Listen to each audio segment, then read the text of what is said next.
I often get the question of how do you make simple videos? Yeah, it's important to know that. It is relatively simple once you start doing it. It's definitely been for me, and I am far from a person who likes to normally use cameras. That's hope for you as well. The first question you have to answer is what is it that you want to record? And a lot of people like to use webcams or take a record of the screen. Um, Word of caution, I would normally not use webcam so much. I've done it in some of the previous videos, but I normally refrain from doing it because it can be a distraction and you actually don't need to see the face. The content is actually more important. Also, it distracts me when I'm doing the videos because I actually do not like to see myself on a video. I normally don't do it. The screen, however, is super useful, especially if you're using tools on your computer. You can show how things are done by doing them on the screen. How do you do that? Well, the webcam is relatively simple. Most webcams come with some software that you can use to record, or your operating system will have it. Just type in whatever system you're using and how to record a webcam, and you will find a solution for that. If you want to do screencasting, just Google screencasting and you'll see there are many ways of doing that. I recommend, three different ways. Camtasia I've put it there oddly in a different level than it should be. It is my first and preferred way of doing it. It's how I record this. It costs money. After the first month, you get a free account for a month, but after that month, it will cost money. Not a lot of money, but some money. I will say that for me, it's definitely been worth it. It's a really nice user interface, relatively simple to learn. There's a lot of online tutorials provided by Camtasia team of how to learn it. How to use it, and you can do simple editing as well on that, pop-ups and stuff like that. Really useful stuff, and that's the one I normally use. You can also, of course, use the university provided tools. In our university, it's called Panopto. Your university might have another version. The university should have some tools, some guidance of how to use it. If they don't, or if you only want to learn one single tool for both doing videos and running classes, I recommend Zoom. Zoom also costs money, but it's only a monthly charge, and they actually got a free account where you can do most things that you need to do without paying. And it can actually be used both for creating videos and running classes, as I said.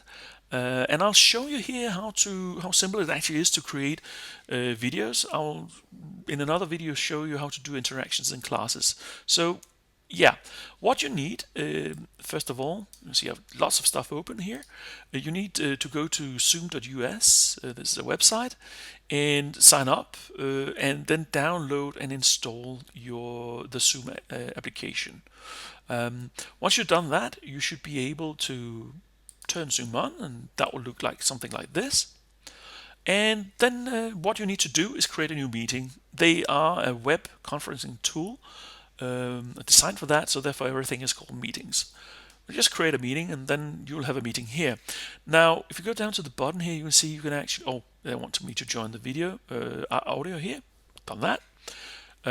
Now, I'll put the webcam so I'm looking into it. It's normally on the other screen. Hello.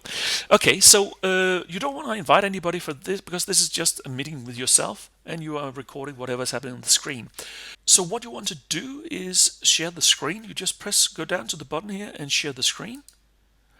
And you can see there's lots of different options. Now, each of these options are the different applications that you are running. So you can actually, if you are using one application, you can record that and show the interaction so you only see that application.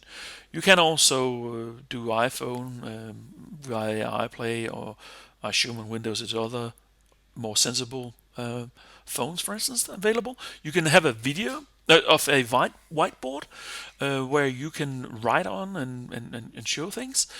What is interesting here is the desktops. So I'll just show and share the desktop here. So share that. So now it's actually Zoom is actually recording everything that I'm doing here. And once I stop it, sorry, it's not sharing it yet. I need to go up here. There we are. Go into more and start record. This is annoying if you had already started creating a video and forgotten to do that. You need to record first. Now it is doing a video of everything I'm doing here, and let's just go up again. It's a little bit annoying while I'm doing the video. Normally this will pop down much easier. Now I'm stopped the recorder, and once we finish the meeting, it will make the video. Let's see, we stop the sharing here, and now I'll end the meeting. So when I end the meeting for everybody, that would be myself, you'll see it comes up and create a recording of the video I just made. And there we are. Oh, it popped up on the other screen. Here we are. This will be the video that we just created. There will also be audio only version of it. Let's see if you start running it here, you will see. You see, it works. Let me remove that again. And that's how simple it is to make a video in Zoom of your screen.